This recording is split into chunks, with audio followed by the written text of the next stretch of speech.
Good evening, ladies and gentlemen, and welcome to Olds Camp 101 on Bowling Green State University's campus. My name is Deborah Novak, and I'm an assistant dean in the Office of the Dean of Students right here on our campus. I was chosen to open the debate because I am not taking sides on this issue, as I respect all people's opinions and the importance of intellectual discussion in higher education, and most importantly, on our own campus. I'm here because I feel very strongly that this can be a great opportunity for people of differing beliefs to come together to learn from one another. On behalf of Veritas, the Christian Catholic Student Life Group, and the Secular Society, we would like to thank you for coming tonight to hear a rational, measured, and intelligent discussion on the issue of abortion. We are very excited and pleased to welcome our speakers who have traveled far and wide for this debate tonight. But before we introduce them, we would like to lay a few ground rules for this evening.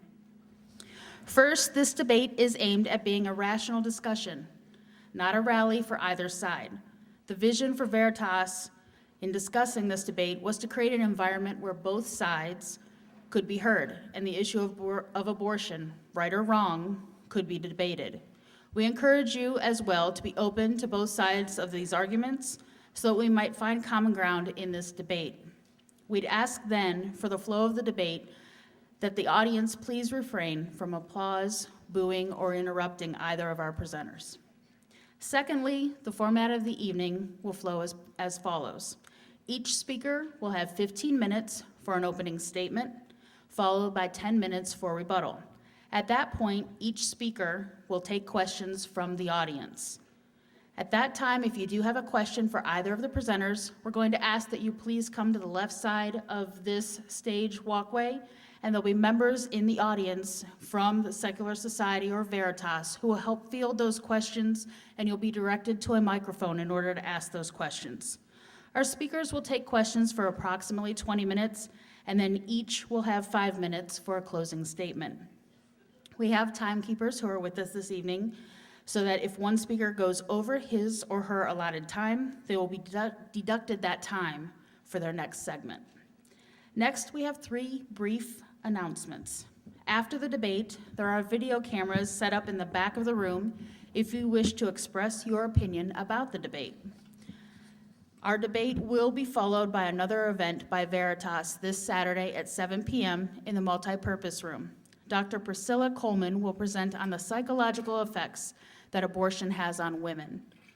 Dr. Coleman is a world-renowned scientist and researcher and is fresh off of presenting that research to the British Parliament, so we're very pleased to have her here with us Saturday. Again, that will be at 7 p.m. in the multipurpose room in the Student Union. And thirdly, we have to do some thank yous. We have huge thank yous to give to our partnering organizations.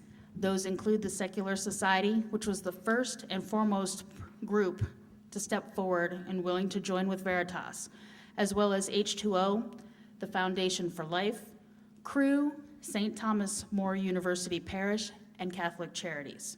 Without the help of these dedicated members of each organization, this night would not be possible. Again, thank you, especially to Veritas core team and the Secular Society leadership, as this night is taking place truly because of you. And finally, a word about our speakers. James Croft, wave, thank you, excellent, is a doctoral candidate in human development and education at the Harvard Graduate School of Education. Mr. Croft is also vice president of the Humanist Graduate Community at Harvard.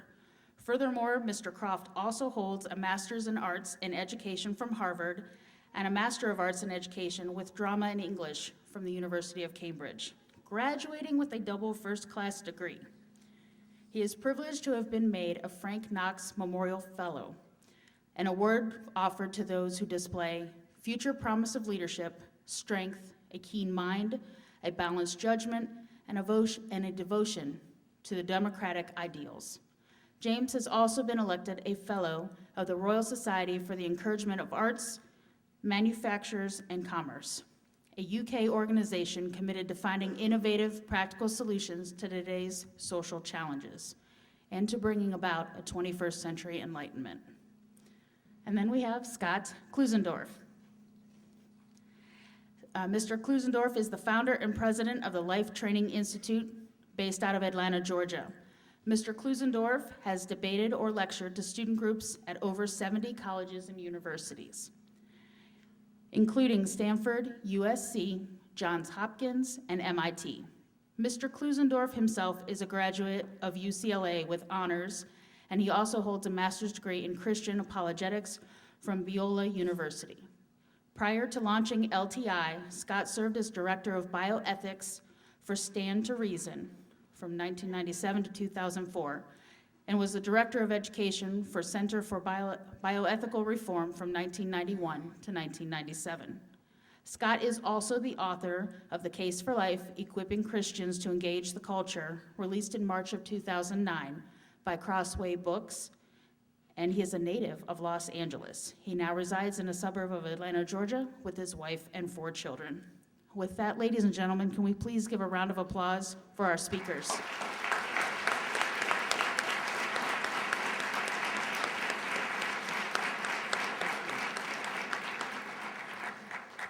And I'm also going to ask you to give another round of applause to our organizing organizations this evening.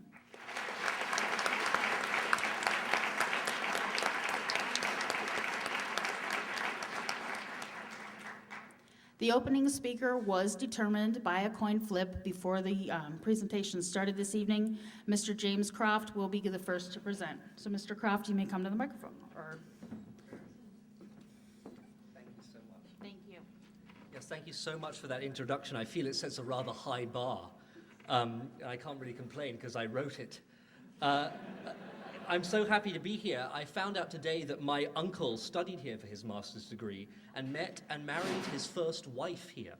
And I didn't know that until today, so it's exciting for me to visit this campus. And despite his fearsome reputation, I'm very glad that Scott is my opponent today. At one point during the planning of this, I was concerned that this would be a debate between a gay man and a celibate priest about women's reproductive rights, and I thought that that would be slightly inappropriate. I'm also glad because Scott is just as handsome in person as he is in all the YouTube videos I've been watching late into the night in preparation. Not for that reason. I know how students think. I have YouTube videos of Richard Dawkins for that. So, thank you all for coming. The issue before us is one of the most profound issues of moral concern that we face today. And I want to say I respect anyone who is willing to discuss this in a rational and dignified way. It's particularly important because, as we both believe and understand, lives are at stake here. Lives like the lives of Dr. Barnett Slepian, who, after returning home from synagogue, where he had attended a memorial service for his father, was making soup in his kitchen when he was shot through the spine with a high-powered rifle, while his son looked on helpless, the bullet barely missing his son's head. Lives like Dr. George Tiller, who was shot through the eye and killed as he served as an usher at his church, handing out church bulletins. To say that emotions don't run high in this discussion would be a profound misstatement. So this is a profound moral issue with the lives of people in the balance, and it deserves to be dealt with directly, honestly, and sensitively, and I hope that that's what we're going to do today. I only have 2 arguments for you this evening, and I'll present them in the clearest possible way I can. And my arguments lead me to the conclusion that abortion is not always immoral. Why not always?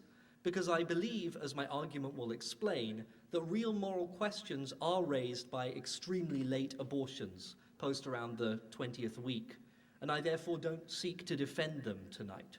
They only make a small minority of abortions anyway, and we can get into that discussion in the question and answers if you want, but I think that that's a much more difficult moral question than abortions prior to that time.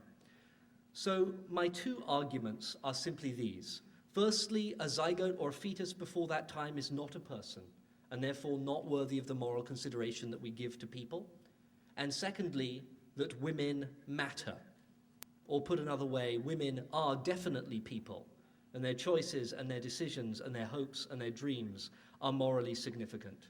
And I will defend these 2 arguments scientifically and philosophically, referencing only facts and values accessible to everybody, regardless of their religious or non-religious view.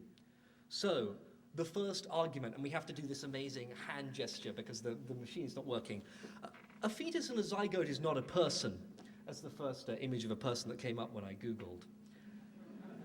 I'm not arguing today that a fetus is not alive. It clearly is alive. Nor am I arguing that it's not genetically human and therefore a member of the human species. It is clearly a alive member of the human species. Therefore, arguments that Scott presents that rely for their success only on the fact that a fetus is both alive and genetically human do not respond successfully to the argument that I'm going to make, which grants both these facts at the outset.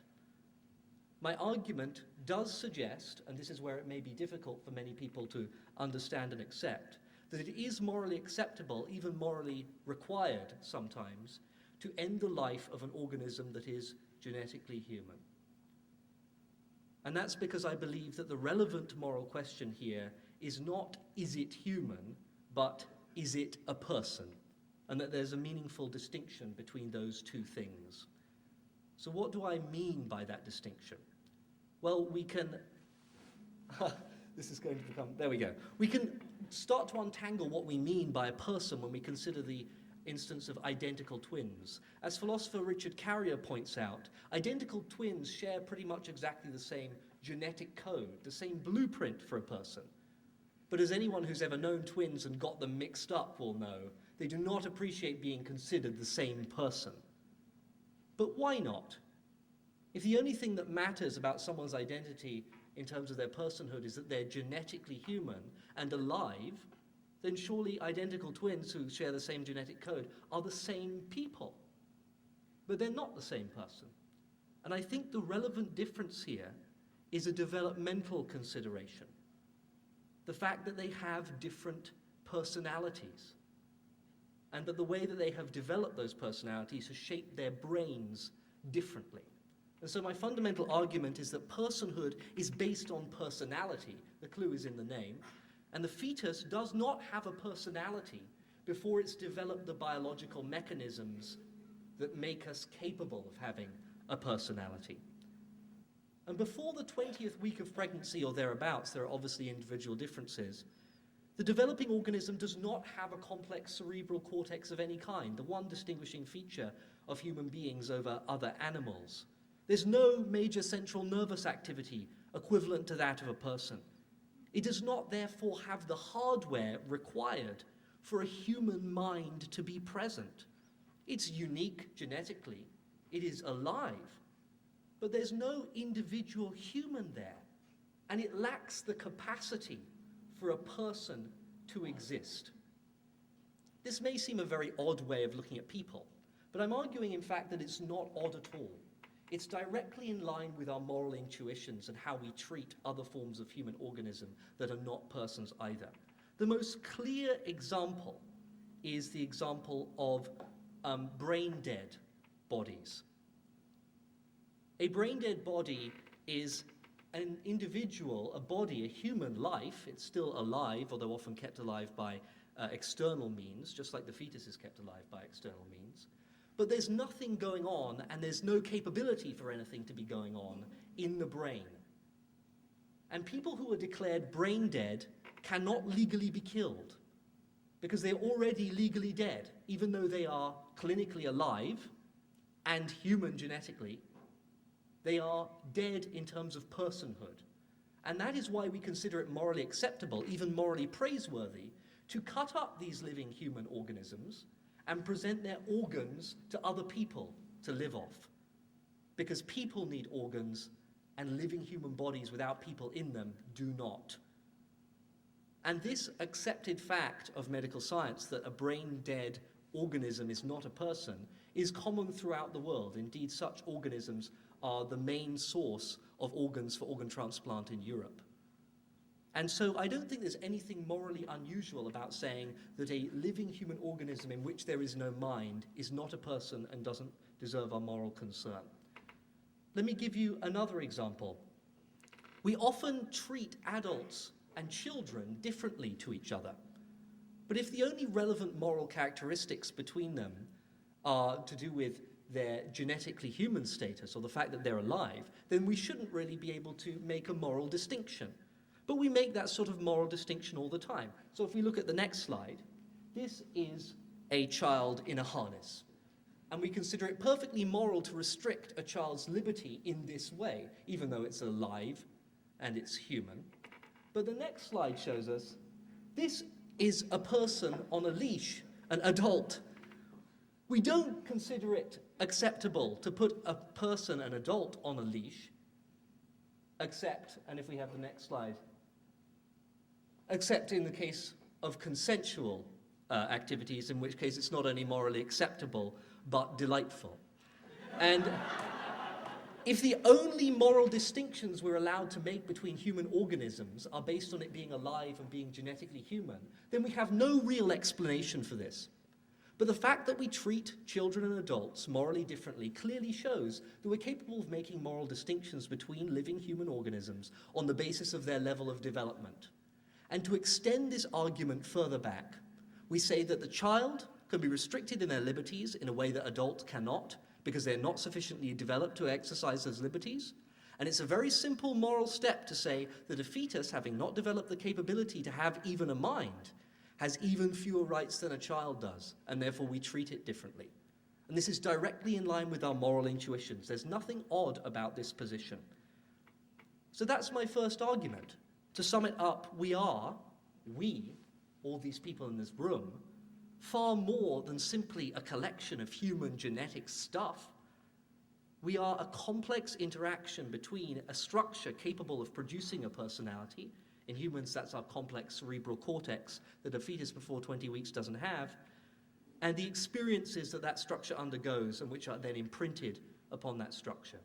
And therefore, to be a person and to have the sort of personality that we give moral value to, you have to be the sort of thing that's capable of expressing a personality, and early fetuses before 20 weeks are not that. So that's my first argument. You can move a couple on. The second argument is simply that women matter. Now, why do I need to affirm this?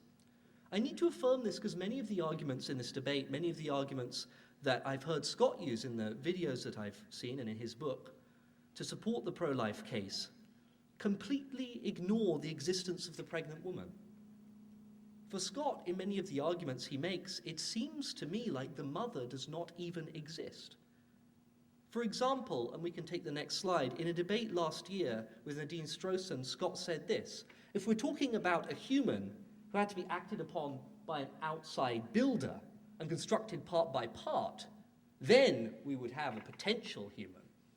But since that's not the case, since there's no outside builder acting upon the organism, it's not a potential human, it's an actual human. Can anyone in the room explain to Scott what he's forgetting here? Can anyone see the missing part of this argument? Don't worry, it's easy to forget. We have the next slide.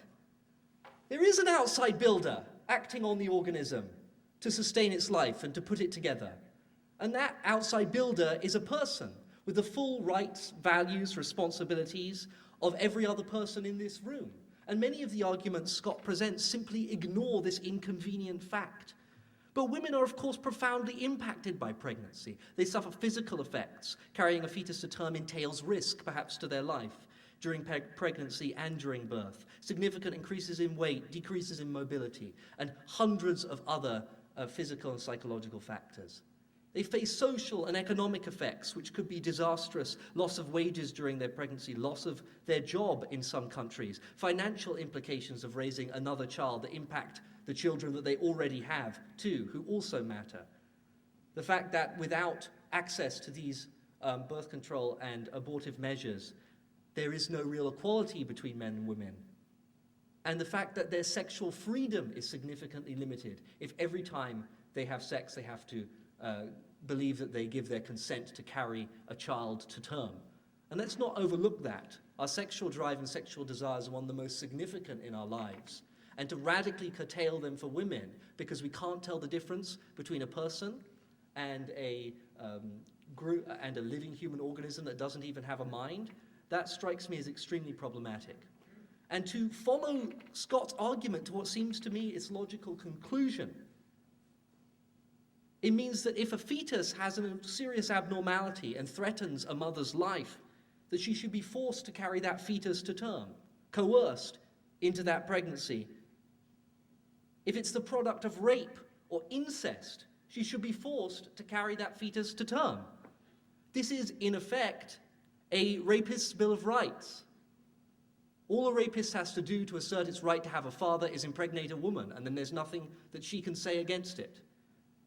And that strikes me, pregnancy under coercion, as morally abhorrent. And since women are people with the individual personality required to make them morally valuable, their pain, their fear, their joy, their desires, their hopes, their dreams matter. Their choices matter. They matter.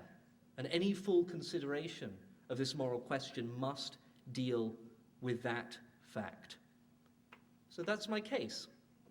I think that I have established a pretty sound case in 15 minutes that a zygote or fetus before 20 weeks does not have the physical capability of sustaining a person, and therefore is not worthy of the same moral concern that we give to people.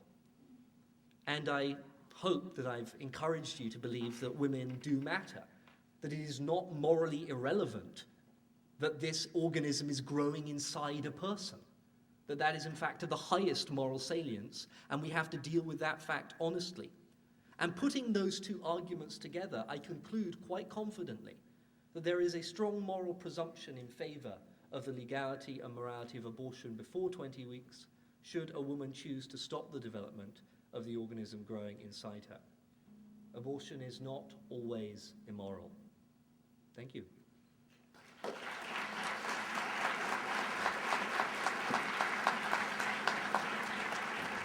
Thank you, James. I'm going to argue tonight that the abortion debate comes down to two questions, and how we answer these two questions will determine the rightness or wrongness of abortion.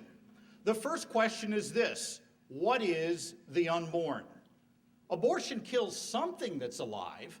You've got to answer the question, what is it, before you answer the question, can we kill this thing that's alive? The second question is this: does each and every human being have an equal right to life, or do only some have an equal right to life based on some accidental property that may come or go in the course of their lifetimes? Let's take that first question: what is the unborn? Can we kill the unborn? You may be surprised to know that I agree completely with James. The answer is yes, we can.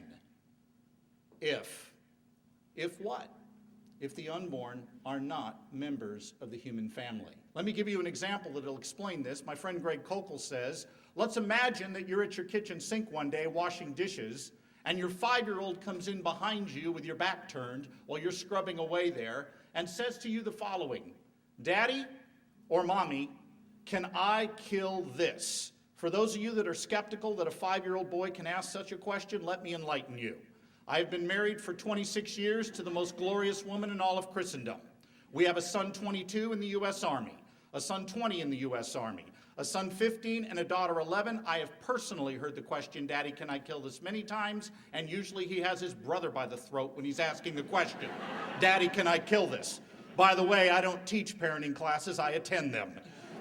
When you hear that little voice say, Daddy or Mommy, can I kill this? What will be the first question out of your mouth? It will, of course, be, what has he got?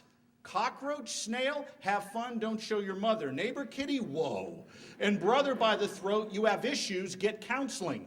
You would never in a billion years say, sure, son, have at it, till you answered the prior question, what is it?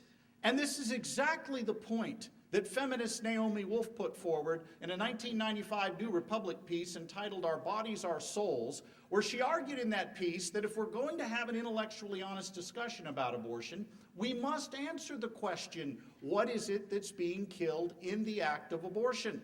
And Ms. Wolf went on to argue that when pro-lifers use imagery to depict abortion, that is not at all inherently, pardon me, I just went through puberty. I was less of a person for a few moments.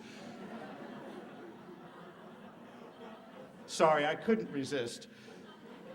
Ms. Wolf said this, She said, how can we charge that it is vile and repulsive for pro-lifers to brandish vile and repulsive images if the images are real? To insist that truth is in poor taste is the very height of hypocrisy.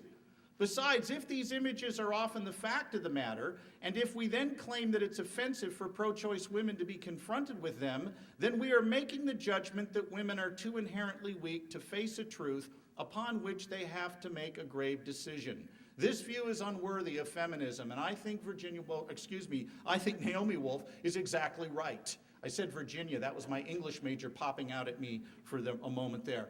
She's right. If the pictures convey truth, and she says they do, they ought to be admitted as evidence. In just a moment, I'm going to roll a very short 55-second DVD clip. You will not see an abortion performed. You will see the aftermath. And I want to warn everybody, it's disturbing, and invite you not to watch if you wish not to. In fact, as a courtesy to you, I've taken the narration out of the clip. You can simply avert your gaze, and you won't even hear anything that you don't want to hear in the course of the 55 seconds. When the clip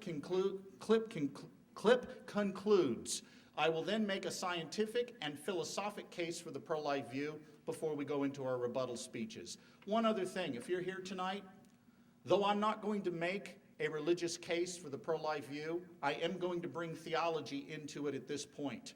I am not here to condemn you if you've had an experience with abortion, because I'm a firm believer in the gospel of Jesus Christ. And that gospel tells a story about all of us needing to be reconciled to our Creator. And if you're here today and you've experienced abortion, the reason I'm not here to judge you is because I too need reconciliation to my Creator. And I found that through the grace of God. So I'm not here to condemn you. I'm here hopefully to point you to a way you can find hope. So without further delay, let's go ahead and view this brief clip, and then I'll lay out a brief case for the pro-life view.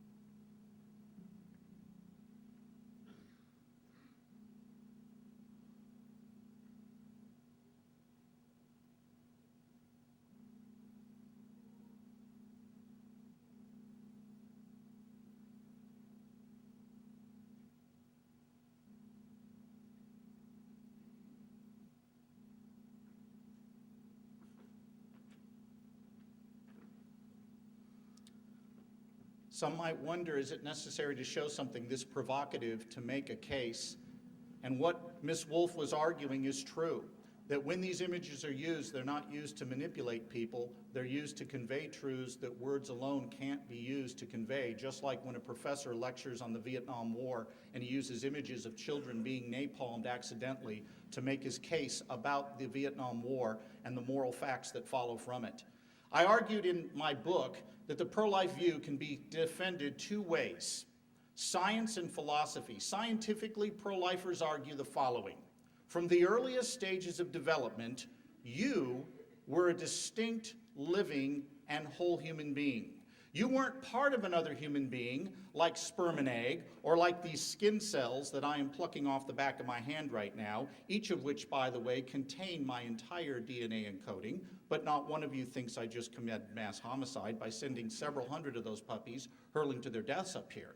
And the reason is you realize that these cells are merely part of a larger human being, me. They are not distinct whole human beings the way you were when you were an embryo, the way I was when I was an embryo. In fact, leading embryology textbooks make this case. T.N. Passad and Keith Moore say in Clinically Oriented Embryology that human development begins at fertilization, when a male gamete and sperm unites with a female gamete or oocyte to form a single cell, a zygote. This highly specialized totipotent cell marked the beginning of each of us as a unique individual. T.W. Sadler's Langman's Embryology says the following: the development of a human being begins with fertilization, a process by which the spermatozoon from the male and the oocyte from the female unite to give rise to a new organism, the zygote. Now, James cited a quote from me which he did not quite get correct, so I'll correct it here. I argued that there is a distinction between construction and development. And here's what I mean. We hear that an embryo is a living human being from the very beginning. It's very easy for us to think, wait a minute, you mean just that group of cells is already one of us? That just doesn't seem right. In fact, Michael Kinsley said, the journalist from Time magazine, that a goldfish resembles a human being more than a human embryo resembles a human being. And what Kinsley was doing was mistaking construction with development. And let me give you an example of what I mean. If we were to go to a different Bowling Green tonight, not Ohio, but Kentucky, we would arrive at an automobile plant that every gentleman in this room would like to own the car that is produced there. That's the Corvette factory. And you can go watch a Corvette be constructed from the very beginning, when the first two metal plates are put together until it rolls off the assembly line at the end of the procedure. But no one here would think that you've got a Corvette when the first two metal plates are put together. And rightfully so, because those two metal plates could be used for something else, maybe building a boat, maybe a table. Most of you would probably say there's still not a Corvette when the frame is welded together. You would probably even hold off skeptically until you had the frame and powertrain added, and maybe when the body was attached to the frame, you would say, okay, now we got a Corvette. Here's my point. No matter where you land on that process, you wouldn't think you've got a Corvette when the first two metal plates are put together, and rightfully so. But here, men and women, is the key distinction that James left out. Unlike that Corvette that's constructed part by part from the outside, when you were an embryo, you did something no constructed thing like a Corvette ever did. You developed yourself from within. From the very beginning, the two-cell stage, you were tearing down bodily systems and making room for new ones. True, you didn't have a brain, but you didn't need a brain to live the way you do now. Something else coordinated your bodily systems so they functioned as a coordinated entity for the health of the whole. That's what we mean when we talk about the unborn being not something that's constructed, but something that develops. Philosophically, I'm going to argue that there is no essential difference between that embryo you once were and the adult that's here today that would justify killing you at that earlier stage of development. In fact, as Stephen Schwartz points out, there's only 4 differences between that embryo you once were and the adult and young adult that's here today. Those 4 differences are size, level of development, environment, meaning where we're located, and degree of dependency. Think of the acronym SLED, S-L-E-D. You'll remember these 4 differences. I'm about to show you that not one of those 4 differences is a good reason for saying you could be killed then, but not now. Size, you were smaller as an embryo than you are today. But since when does body size determine the rights that you have? As a matter of principle, do we really want to say that big people have a greater right to life than small people? Do we want to say Shaquille O'Neal, the 7'2" basketball star who played most of his life in basketball, that is, with my beloved Los Angeles Lakers, is a more of a person and more of a valuable human being than us because he's a foot taller than nearly everyone in this room? Body size doesn't seem to be a good reason for saying you could be killed then, but not now. What about your level of development? You were less developed as an embryo than you are today, but James needs to do more than just point that out. He needs to argue why development is value-giving. If development is value-giving, those who are more developed have a greater right to life than those who are less, and you can take the concept of human equality and throw it on the ash heap of history. In fact, 2-year-old girls don't even have a developed reproductive system yet. Does it follow they are less human and less valuable than a 14-year-old girl who does? You see, development doesn't end with birth. It keeps going. I was speaking to a group of high schoolers last week over in Florida. And I said to this group of high school students, several hundred of them, you are less developed than your parents. You are less developed than your parents physically, and you're less developed than your parents intellectually, which came as a complete shock to all of them. But the truth is, you don't reach your intellectual peak until your mid-40s. Does it follow your parents have a greater right to life than you simply because they're more developed? Well, they shot that one down quick. Suppose we say that self-awareness is what gives us value. Well, it would follow then that newborns are not qualified because they don't have a developed sense of self-awareness, as Peter Singer points out, as Michael Tooley points out, as Marianne Warren points out, as David Boonin points out, and others, until several weeks after birth. And these are people that don't support my position on the abortion issue. They support James's. Size, level of development. What about environment? Where you are does not determine what you are. When you walked from that hallway into this auditorium, you changed location, you didn't stop being you. If that's true, how does a journey of 8 inches down the birth canal suddenly change you from non-human, non-valuable thing we can kill to valuable human being that we can't? Answer, if you weren't already human and valuable, just changing your address won't get the job done. Size, level of development, environment, degree of dependency. Sure, you depended on your mother for survival, but since when does dependency on another human being mean that we can kill you? Conjoined twins share each other's bodily systems. They share each other's vital organs. It doesn't follow neither twin has a right to life because neither twin can't live without the other. Size, level of development, environment, degree of dependency. Think SLED. Those are the only 4 differences between that embryo you once were and the adults you are today, and not one of those differences justifies killing you at that earlier stage. Here's the question before us tonight. Does each and every human being have an equal right to life, or do only some have it in virtue of some accidental property they may gain or lose in the course of their lifetime? James has conceded the unborn are human. So he is arguing that not every human being has an equal right to life. Only some do, because they happen to be big enough, happen to be developed enough, happen to be in the right location, or maybe they happen to have some other property that he arbitrarily chooses and selects, determines who lives and who dies. I'm for a society of equality where every human being, regardless of race, dependency, location, counts as a human being and is protected in law.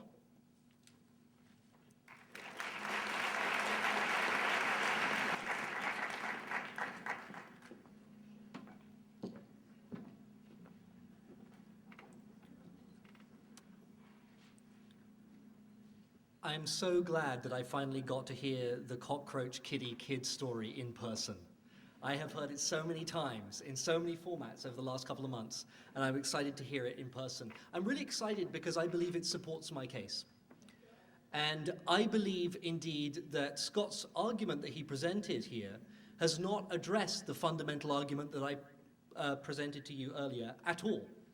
Indeed, he did exactly what I expected he would do, and made the question of membership of human personhood reliant simply on being alive and genetically human, which is what my entire first argument was designed to show to be fallacious.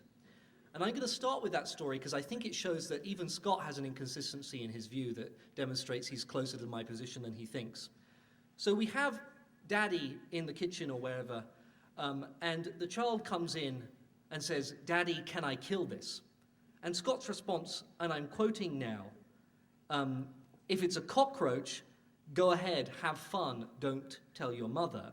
If it's a kiddie, whoa. And if it's a kid, you have issues, get counseling. So Scott wants to make a moral distinction, certainly between kids and kitties, but also between kitties and cockroaches. Why? What's the morally relevant distinction which enables you to have fun with, which I presume mean torture and kill, a cockroach, but not have fun with a kitty?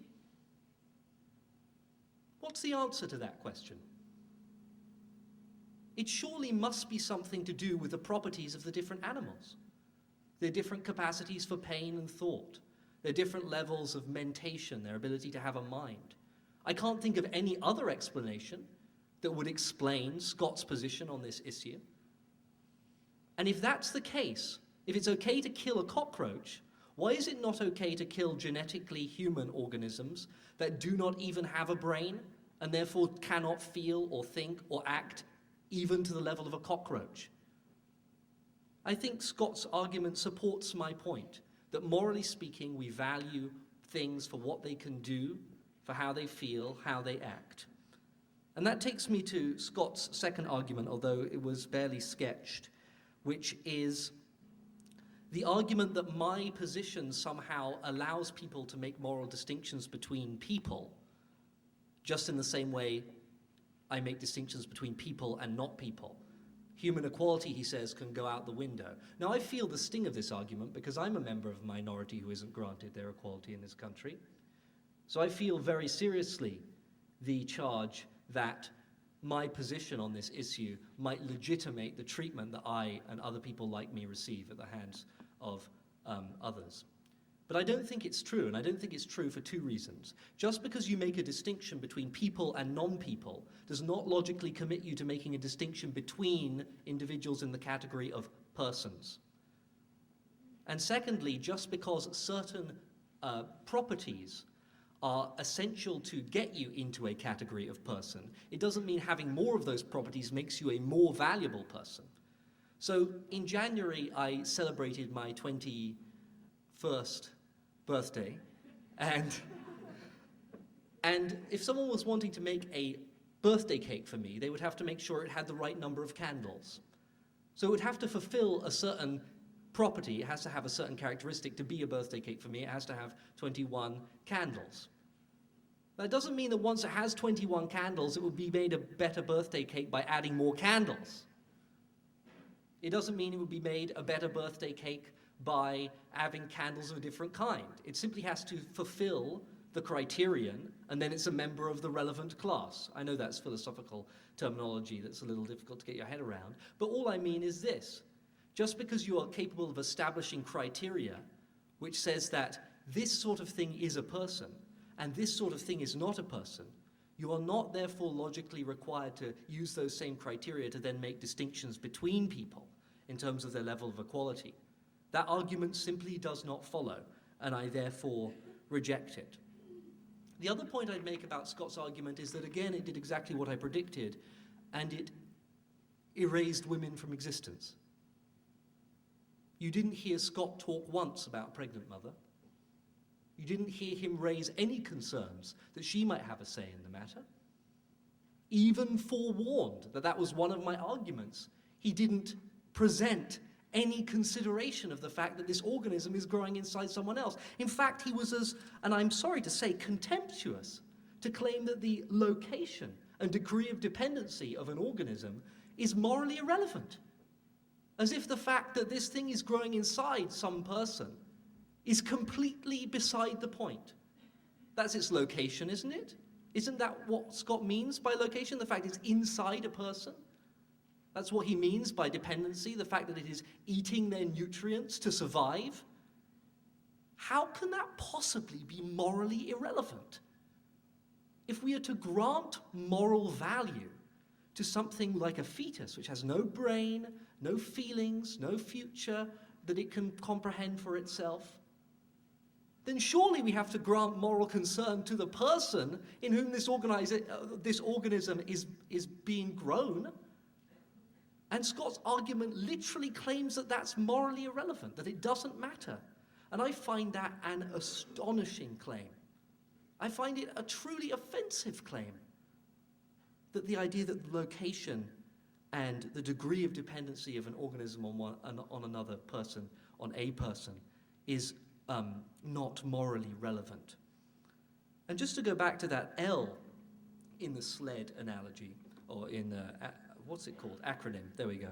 In the SLED acronym, my whole argument is that level of dependency is indeed the morally salient question.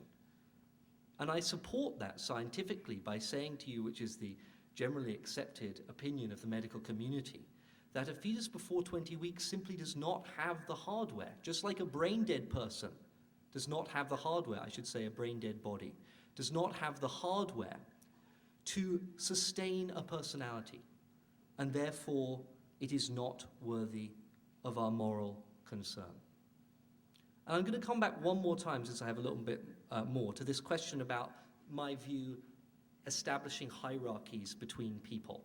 Because it absolutely does not do that. And again, Scott's own argument, I think, demonstrates why. Let's go back to that Corvette factory. Now, he accepts that at some point in the construction process of that Corvette, you're justified in saying, look, a Corvette.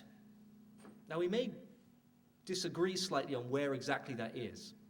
We might think, some people, that it doesn't have to have the wing mirrors on it. Some people, it doesn't have to have the tires on it. Maybe they can be put on later in the shop or something. Some people, it doesn't have to have the chrome finish done or whatever. I'm not a car person. What does a Corvette have, right? But at some point, we're going to say, that's a Corvette and there wasn't a Corvette before. That doesn't mean that we're suddenly committed to making distinctions between all different types of Corvette that are based on the same criteria we use to judge whether it's a Corvette or not. We say, that's a Corvette, that's also a Corvette, that's also a Corvette. And we're perfectly happy to make that distinction.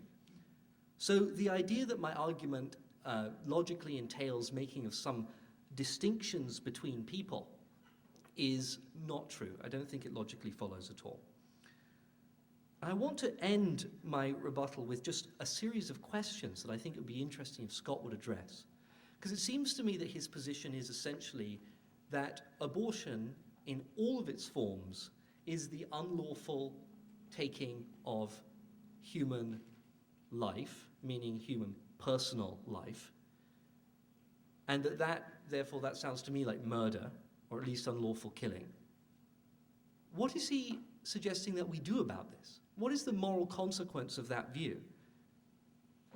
And indeed, he gave us the moral consequence of that view in an interview in July 2011 on Echo Zoe Radio, where he was asked, are we going to imprison these mothers who have an abortion, who choose to have an abortion?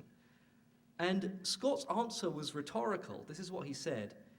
You want to give them the death penalty? You want to prosecute them and throw them in prison? Our reply needs to be two simple words. That depends. The question, in case you've forgotten, is whether we should give people the death penalty, potentially, for example, taking the morning after pill. That depends is the moral answer Scott wants to give to that question. And he goes on to talk in that same interview about, and I kid you not, sending women to the gas chamber. That was the method that he chose to discuss this issue.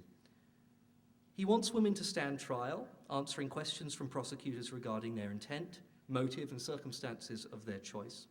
Doctors facing cross-examination. Images of that little ball of cells, the zygote that I showed you, handed round to a jury, the woman sitting in the dock weeping, and all because, potentially, she took the pill, which is sometimes an abortifacient. And I want you to imagine that. Is that the sort of world you want to live in? And hanging over it all, the spectre of the gas chamber? But that seems to me the logical consequence of Scott's view, if he means what he says. In his own stark words, there should be consequences. Obviously, there should be consequences.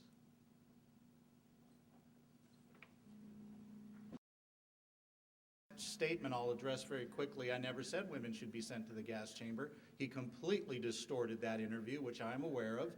What I said was this: should there be penalties if abortion is made illegal? And my answer was that depends on the circumstances of the crime. Just like we do not imprison women today who kill their newborns without looking at all of the evidence, we shouldn't also just assume that women deserve extreme penalties because they happen to have had an abortion. It will depend on the circumstances. That's what I argued. I also said what's wrong with the law that says that if you take the life of an innocent human being without justification, there should be consequences. But what those consequences will be depends on what the circumstances were. So that was the context of what I said. Unfortunately, James, for theatrical reasons, did distort that. I want to go back to the main thing he argued, and that was that we need to draw a distinction between humans and over here, human beings here that we can kill, and human persons over here that we can't. He then argued, without presenting any reason why we ought to accept his subjective view, that those who have adequate brain architecture count as a human being, while the rest don't and can be killed. The problem he didn't escape was this: if our value as a human being is dependent on meeting a certain level of development, I'm sorry, it does follow that those who have more of that property that he deems to be important have greater rights than those who have less. You can't just arbitrarily say, okay, at this point that no longer counts anymore. Nothing significant happens at birth. Nothing at all. You change location and you switch from AC to DC. You go from getting oxygen through the umbilical cord to breathing through the lungs. That's it. That's not a good reason for saying you're a person before but not after. But I want to talk about his conception of rights. He mentioned that adults have more rights than kids. He's right.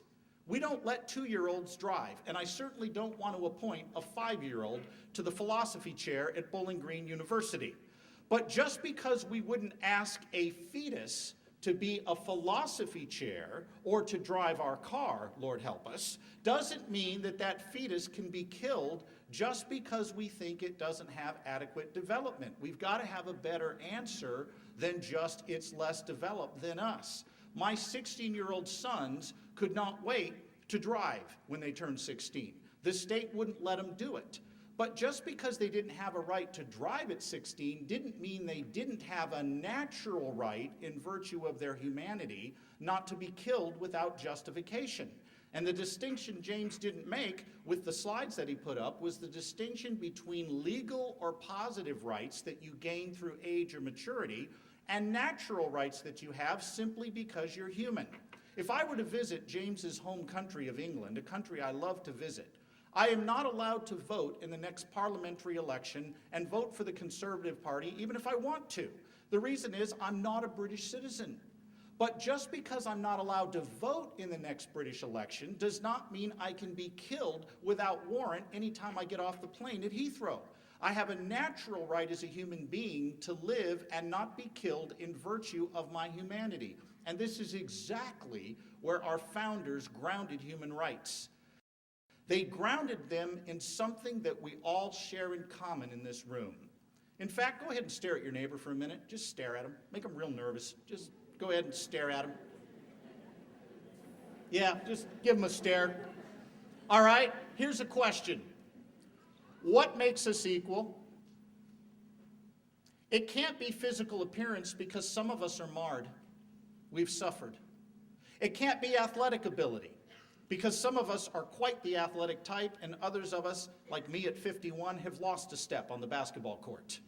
It can't be our IQs. Some of you are doing really well with your studies and some of you are hovering at a really bad place right now. It can't be self-awareness because some of you are doing really good right now being self-aware. Others of you are on the backside of that caffeine hit. That Starbucks you had at 8 a.m. is not doing you any good at 8 p.m. If our right to life is grounded in something we all share equally, the question is, what is that one thing we all share equally? I'll tell you what it is, men and women.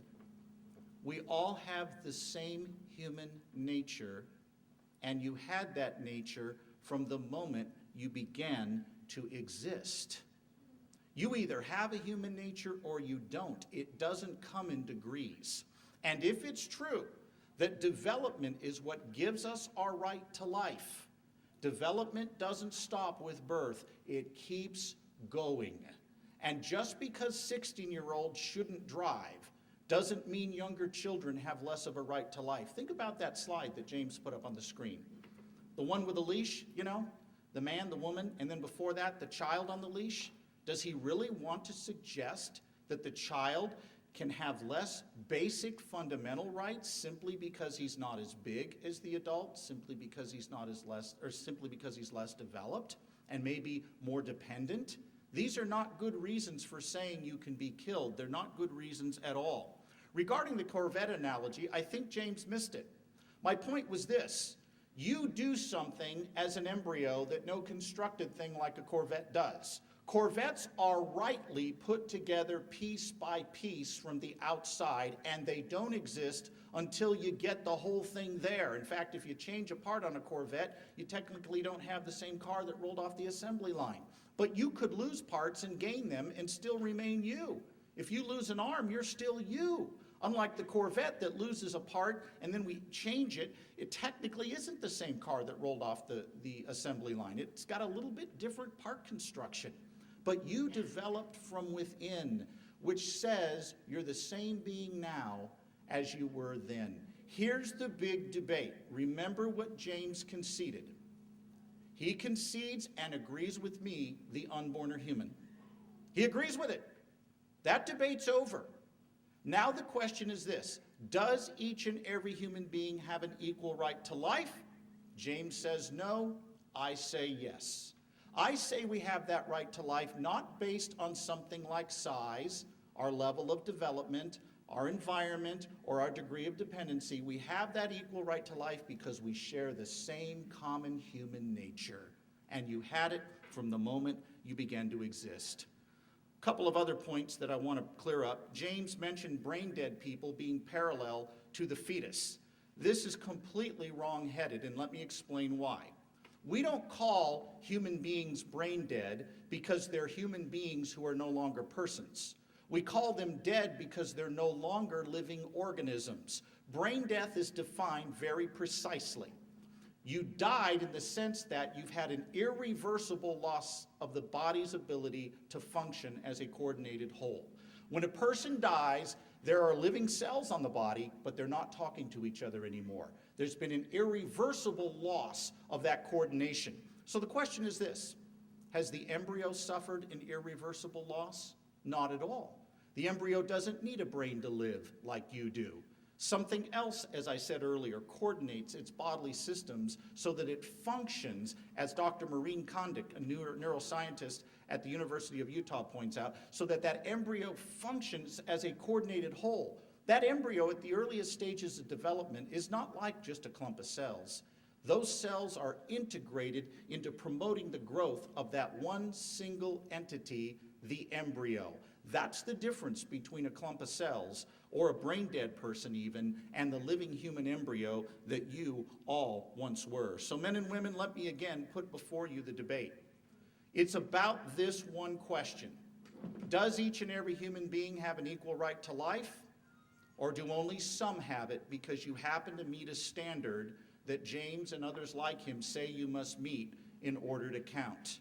Do we have human equality? I'll tell you where our founders grounded it: in our common human nature. We hold these truths to be self-evident, that all men are created equal.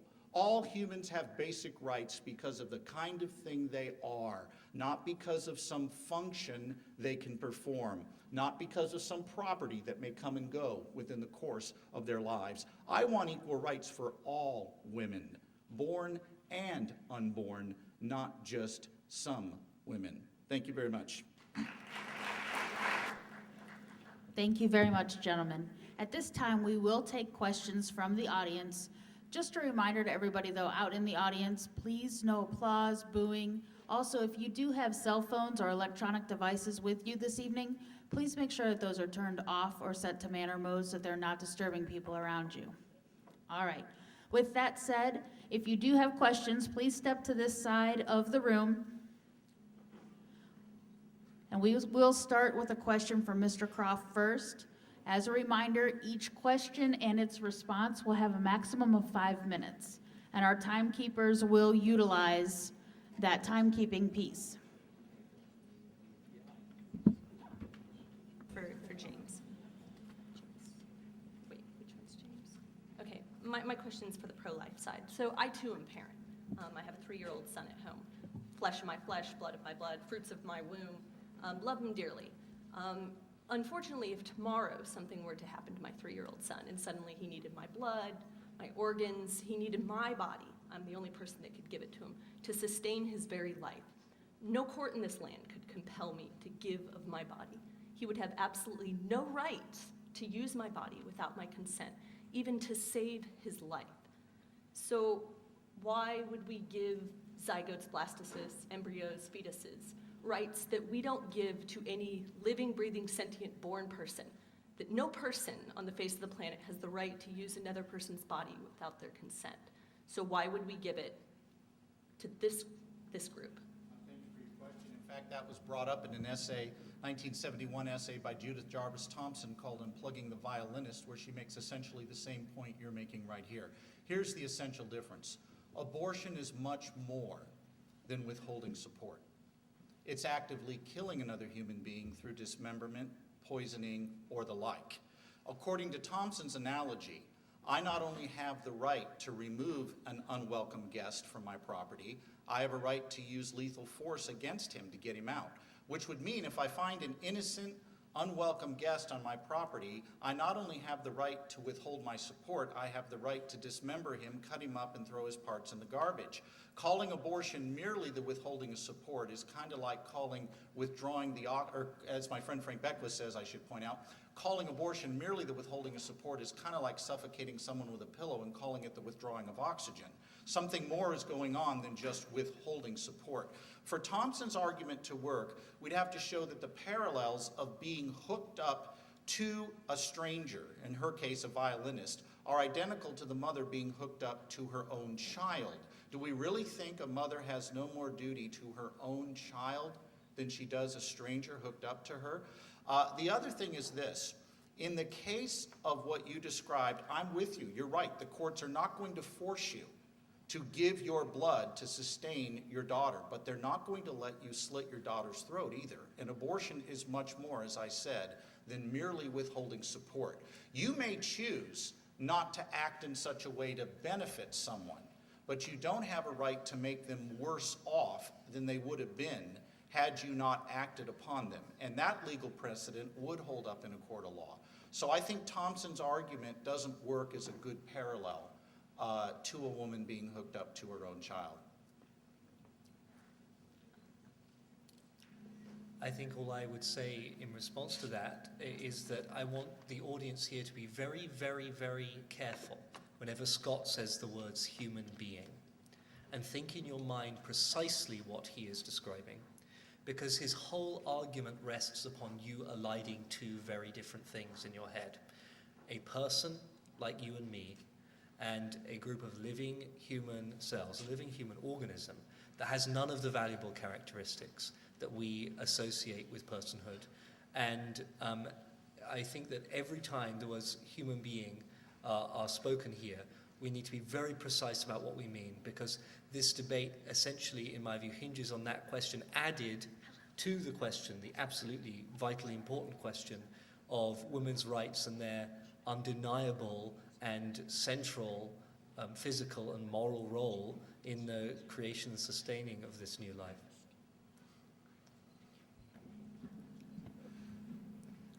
Yeah, this one is to Scott. I was just wondering if you could address women at all during your arguments, because, you know, following your Corvette analogy in the sense that Corvette is constructed rather than developed, I think you're ignoring the fact that the fetus inside would basically be kind of constructed by my body and being supported by me. So could you please include women in your argument?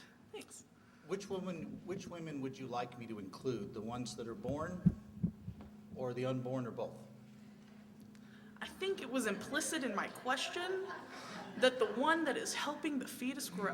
So the only one that counts is the one that's already born? I just want to be clear on what you're asking. I didn't realize you were going to assign value to my question. No. No, I'm asking you. Which women do you want me to address? Could you just answer my question at face value? Well, okay, I'll go ahead and address both Thanks. then. Here's what I would say to that. If the unborn are human, and I argued tonight they are using science and using philosophy, I argued scientifically the unborn are distinct living whole human beings, and I argued philosophically that there's no relevant difference between that embryo you once were and the adult you are today that would justify killing you. So I made a case that the unborn were human and that they had a right to life by nature, not function. My argument today on whether or not I respect women is really nothing more than an attempt to disguise what is the real issue. I want all women to have rights. So do I think a woman having a right to end the life of her own offspring is the only way she achieves equality? No, I don't think that's a good way to look at this at all. The reality is all human women have an equal right to fundamental rights, such as a right to life. And if my argument's a good one, that the unborn are human, then I don't have to draw a distinction between born women and unborn women. It has to be shown why there is a difference between the two that would justify saying it's okay to kill one and not the other. So my argument isn't anti-woman. My argument is actually inclusive. I think all women should have equal rights, not just some. What a flippant and impolite response to your very important question. I'm astonished that you can respond like that.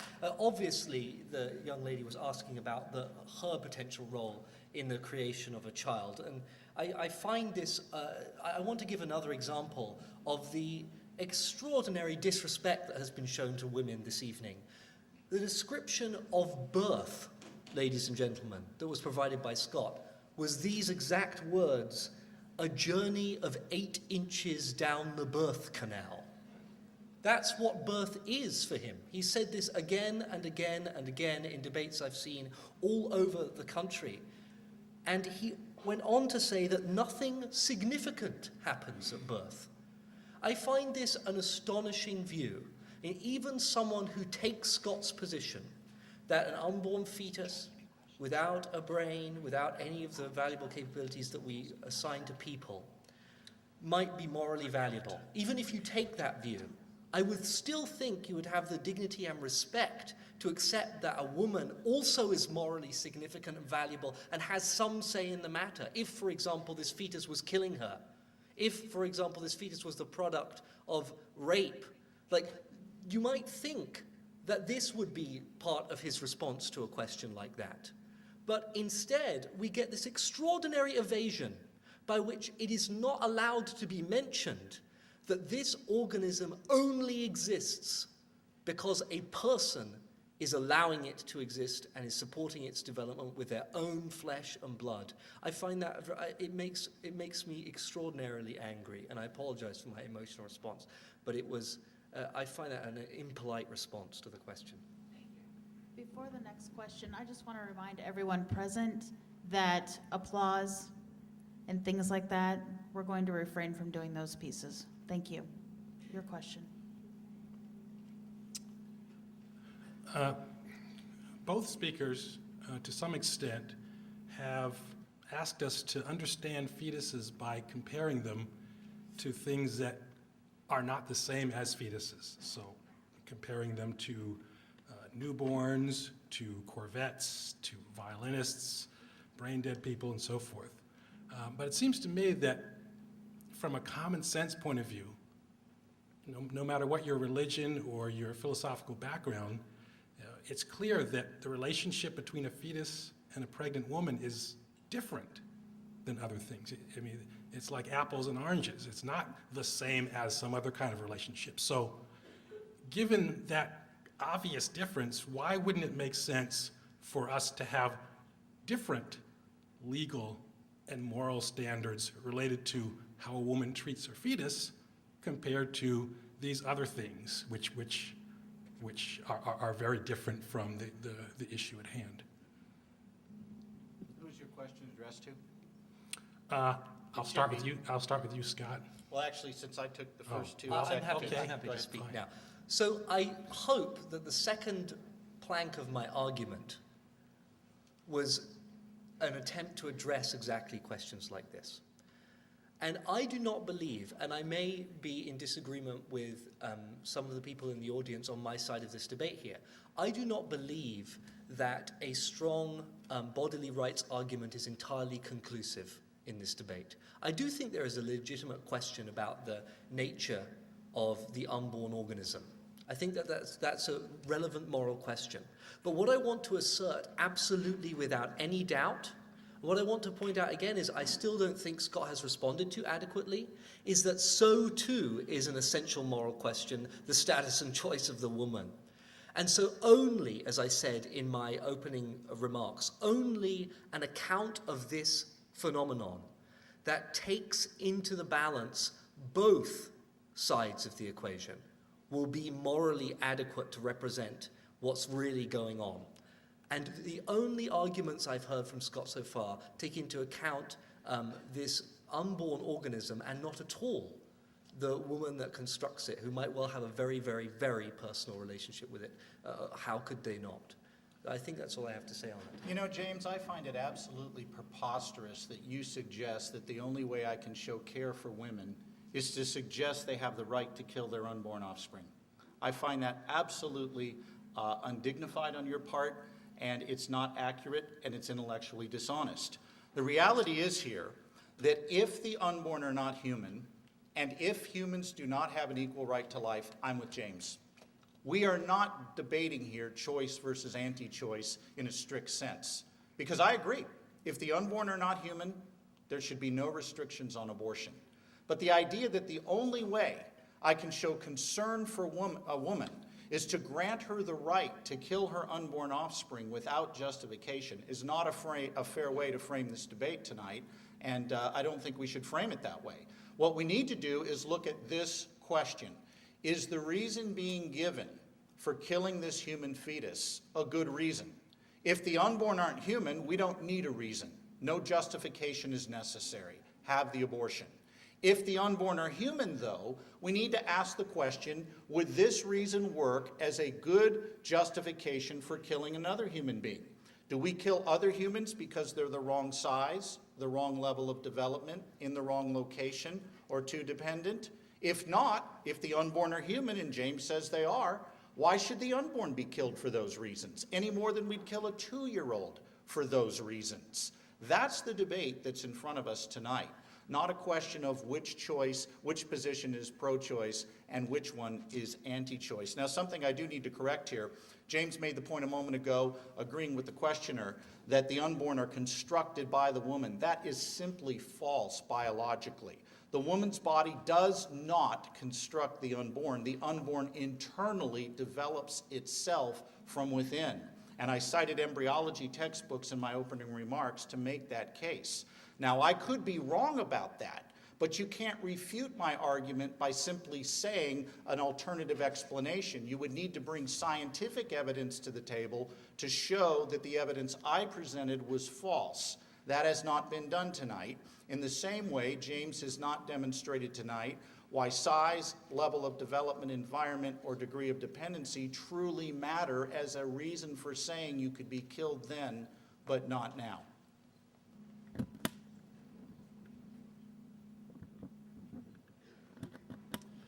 Good evening. Forgive me. This question is for James. I knew a woman, an elderly woman, that had to be cared for by her daughter. And for the sake of the question, I'll call her daughter Jan. Jan had to care for her mother, and her mother was very old, very decrepit, falling apart basically, and was essentially nothing but a nuisance and completely interfered with the lifestyle of Jan.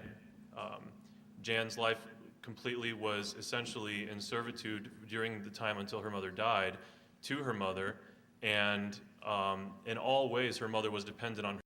Dependent? If not, if the unborn are human, and James says they are, why should the unborn be killed for those reasons, any more than we'd kill a 2-year-old for those reasons? That's the debate that's in front of us tonight. Not a question of which position is pro-choice and which one is anti-choice. Now, something I do need to correct here. James made the point a moment ago, agreeing with the questioner, that the unborn are constructed by the woman. That is simply false biologically. The woman's body does not construct the unborn. The unborn internally develops itself from within. And I cited embryology textbooks in my opening remarks to make that case. Now, I could be wrong about that, but you can't refute my argument by simply saying an alternative explanation. You would need to bring scientific evidence to the table to show that the evidence I presented was false. That has not been done tonight. In the same way, James has not demonstrated tonight why size, level of development, environment, or degree of dependency truly matter as a reason for saying you could be killed then, but not now.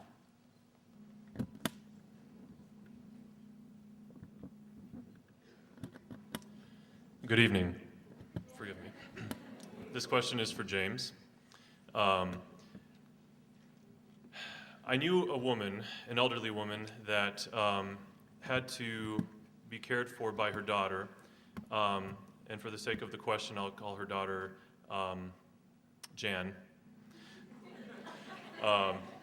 Jan had to care for her mother, and her mother was very old, very decrepit, falling apart basically, and was essentially nothing but a nuisance and completely interfered with the lifestyle of Jan. Jan's life completely was essentially in servitude during the time until her mother died to her mother, and in all ways her mother was dependent on. Is that a question?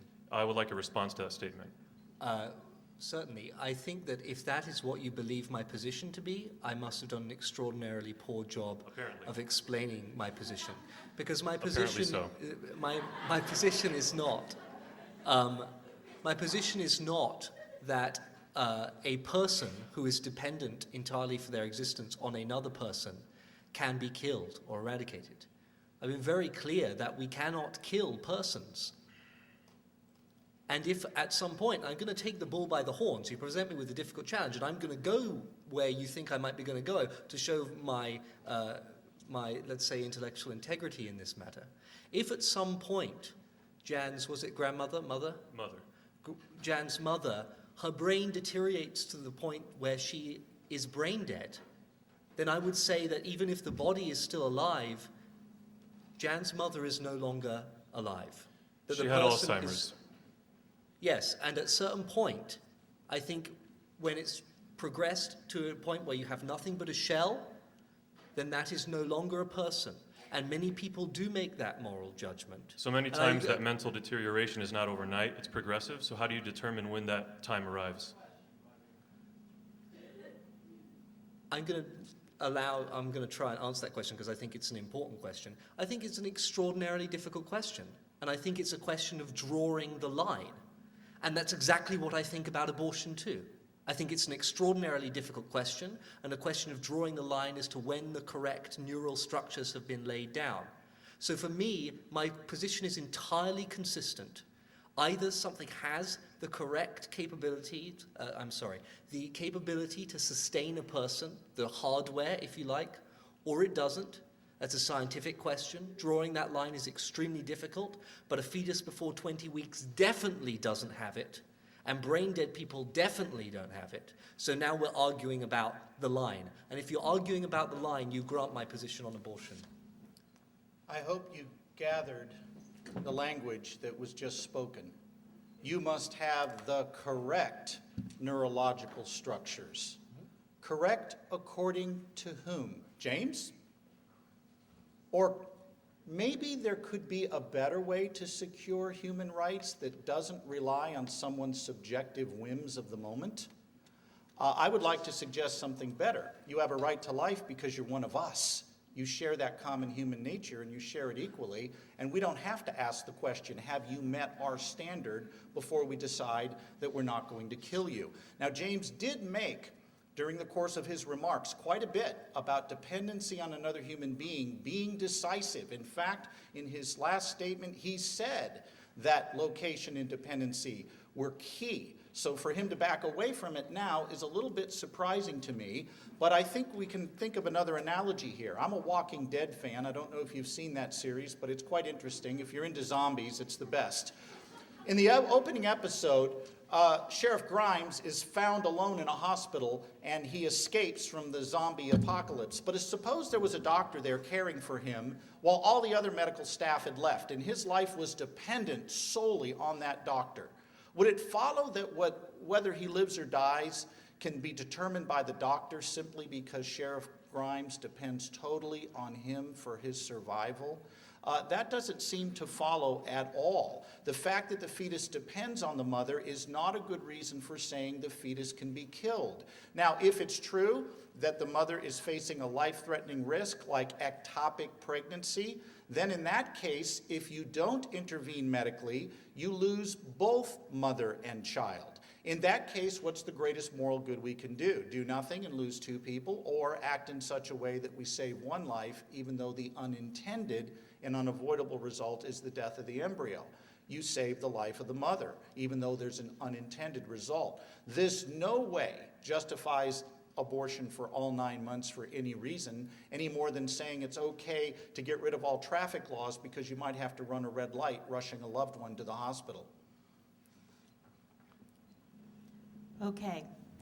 That 20 minutes went very fast, so I apologize to folks that did not have an opportunity to ask the questions that they had. We will move into final statements.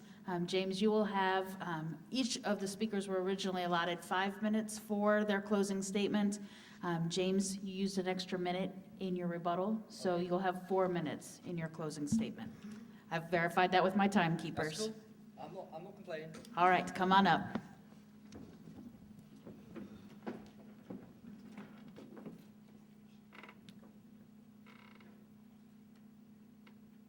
Scott wants this debate to come down to one question, the question of the status of the unborn. And I accept that's an extraordinarily important question. And I hope I've given you a series of reasons to consider unborn human fetuses before a certain point not to be considered persons. I also want to raise a second question, which is what are the rights and concerns of women in this matter, which, as you've seen again and again and again, have been systematically avoided by Scott in his responses. Now, I don't believe that an organism being dependent upon a mother is a decisive moral question. I just think it is important. I think it's worthy of consideration. I think it's worthy of greater consideration that that question has been given this evening by my opponent. So my position, as I restate it, is quite simple. That in order to be a person, you need to have the capacities and capabilities to have a personality. And that is a definitional question that might be very, very difficult to determine. But it seems to me that an organism that does not have anything like a fully developed brain, that cannot hope for the future or think fully through its ideas, even perceive pain in a full way like we can, cannot be considered a person. And we would accept that if it was a brain-dead body that is still clinically alive through other medical means. Now, Scott tells us that I'm making an arbitrary judgment here, and that he has a better standard by which human personhood should be attained, that a human person is anything that has a human nature. But in contrast to the arguments that I've given, which explains with analogy to twins, with analogy to brain-dead people, with neurological information, he's given us no reason to accept his view of human personhood. He just decrees that every genetically human organism that is alive is to be granted the full rights and responsibilities of people. Well, why does he believe that? He has given no argument as to why we should believe that. And I think we see that that's a very, very inadequate view if we consider the range of things we can in our imaginations think of as people. I'm a huge science fiction fan. I'm an enormous Star Trek fan. And I hope one day we will meet extraterrestrial life forms that we might consider people.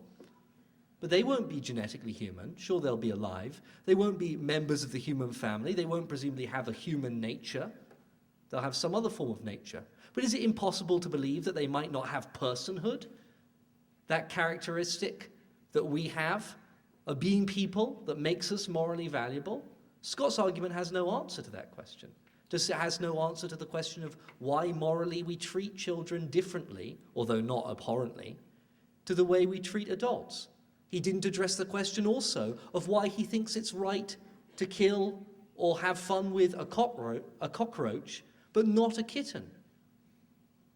My position makes sense of all these phenomenons that are a natural part of our human landscape. And I think that it is the most moral, the most reasonable, and the most defensible position in a very, very difficult question. And I commend it to you this evening.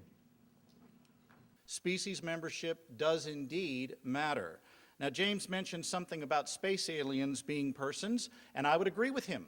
If we discover life from other planets that have rational natures, we should indeed count them as persons. I'm not arguing that being human is necessary to be a valuable human or a valuable person with a right to life. I'm arguing that it's sufficient.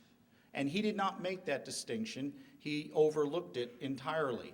But But James, in his argument, argued that you must have a capacity for personality. Now, he didn't say what counts as a personality: a grumpy one, a happy one, a cheerful one, an awake one, a slumbering one. He just said personality. I don't know what he is determined is decisive in that. But here's the thing. Suppose you have, driving home from this event tonight, a terrible accident, God forbid, where you are left comatose and you have no sense of a personality. Would it be okay for doctors to kill you in that state? Now, what if we make it even more interesting? Let's say that you will awaken from your coma 2 years later, but you'll have none of the memories and none of the experiences that you had before. You'll have to relearn every one of them again. Would it be okay for doctors to kill you at that point because your past has been erased? In that state where you were in that coma with all of your memories erased, you are very much like the standard fetus. You have a basic capacity to have experiences, to have self-awareness, to have a personality. The only difference is you can't immediately exercise those capacities. James says you have to have an immediately exercisable capacity for personality or you can be killed. I say there's a better way. You have a basic capacity for it based on the kind of thing you are. Why is it wrong to kill you in that coma? Why would it be wrong when you have no memories left and you'll have to relearn everything, where you have a basic capacity for self-awareness, for personality, but not an immediately exercisable ability for those things? Here's why it would be wrong: because you're still you. You still have the same human nature. You're still you, even though your functional abilities have changed. Make no mistake about the debate before us tonight, men and women. This country is having a debate over whether each and every human being counts or only some do who meet some subjective standard somewhere. Imagine we had a doctor who surgically altered unborn humans so they never developed the brain capacity to have a sense of personality. Would it be okay then to take those humans and use their body parts for surgical treatments on other people who might need those organs? After all, they never developed a sense of personality. Now, if James says that would be wrong, here's what's doing the work. Not that that embryo, not that that fetus has personality, but that it has a human nature that's been violated by that surgery. He would then be making my argument. In closing, it's been suggested tonight that I'm anti-woman because I think that women should not abort their unborn offspring without justification. That's called an ad hominem attack. That's where you attack the person rather than the argument that's being made. If a pro-life woman were up here making the same arguments I were tonight, that argument would fall completely flat.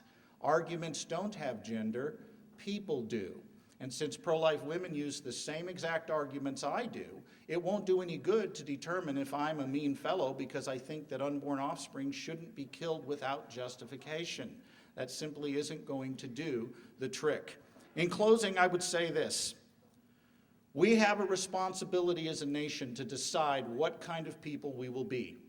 Inclusive, who are wide open to all humans, regardless of race, gender, skin color, their degree of dependency, their skills, their functional abilities, or are we going to exclude those that don't meet our standard? The choice before you tonight has been pretty clear. James's answer is clear. You better measure up. Mine is, I'll take you just because you're you. Thank you very much.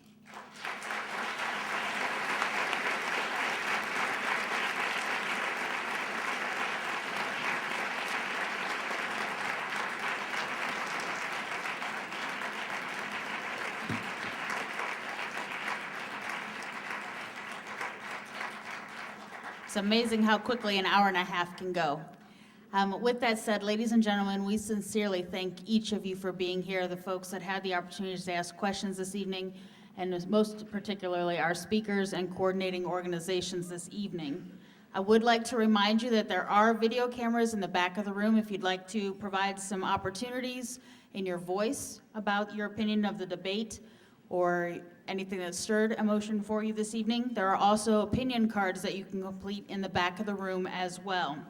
There is an event scheduled to begin in this space at 9 p.m., So if discussions and things like that could move out into the atrium area, that would be greatly appreciated.